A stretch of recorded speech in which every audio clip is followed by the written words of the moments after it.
Lors de la session précédente, nous avons discuté des contradictions auxquelles sont confrontées les autorités de santé publique lorsqu'elles doivent décider de comment et à quel moment l'état des risques existants doit être communiqué à la population.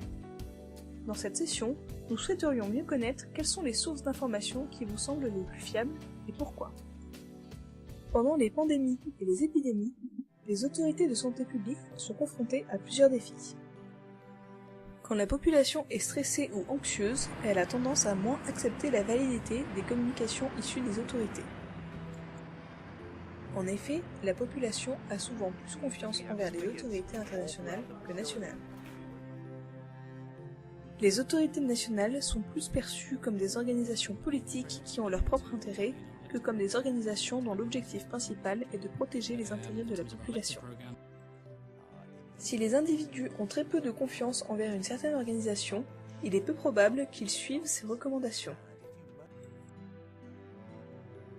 Les individus peuvent utiliser d'autres canaux pour obtenir de l'information, comme l'Internet, les réseaux sociaux, les sites d'autres organisations ou des brochures.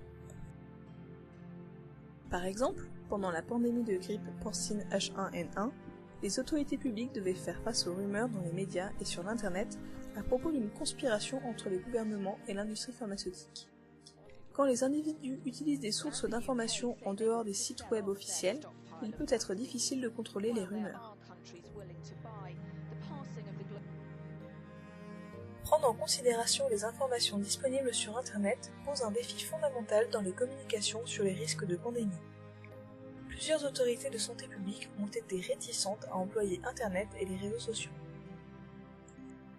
Même si les gens disent que l'information trouvée sur Internet n'est pas importante, elle peut néanmoins influencer le comportement de la population.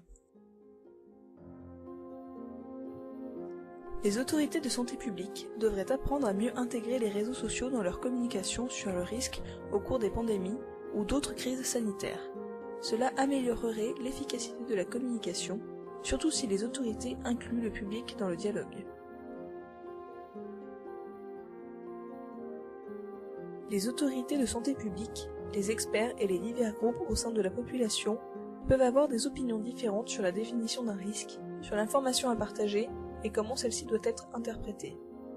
La gestion de l'incertitude demeure un challenge difficile pour les autorités. C'est surtout dans la phase initiale des épidémies que le niveau d'incertitude est le plus élevé.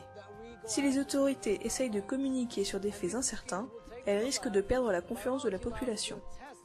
En même temps, la réaction peut être complètement inverse car les individus peuvent également apprécier l'honnêteté des autorités officielles pendant les périodes difficiles. Les risques associés aux pandémies sont très complexes et souvent difficiles à comprendre et à communiquer. Pendant les pandémies, il est impossible de quantifier tous les risques car ils évoluent en permanence en fonction des données recueillies. C'est la raison pour laquelle la définition même de risque demeure compliquée. Les questions importantes dans la communication sur le risque auquel les autorités sont confrontées sont: comment être perçu comme étant fiable? Comment utiliser Internet et les réseaux sociaux? Comment gérer l'incertitude?